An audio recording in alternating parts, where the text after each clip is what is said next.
దేవునికి స్తోత్రం అండి. మరి పందిరి పనులు జరుగుతూ ఉన్నాయి, ప్రార్థించండి. మీటింగ్స్ కొరకు ఇంకా త్వరగా పనులన్నీ పూర్తి చేసుకోవడానికి కూడా ప్రార్థించండి. మరి ఈ సంవత్సరం మీటింగ్స్ కొరకు అన్ని విధాల దేవుడు సహాయం చేయనట్లుగా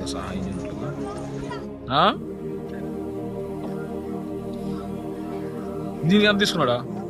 100 లేకపోతే ఎక్కువ తీసుకున్నాడా? 120 రూపాయలు, 220 రూపాయలు ఇచ్చారు. 250 రూపాయలు ఇచ్చారు 3 కేజీలుగా.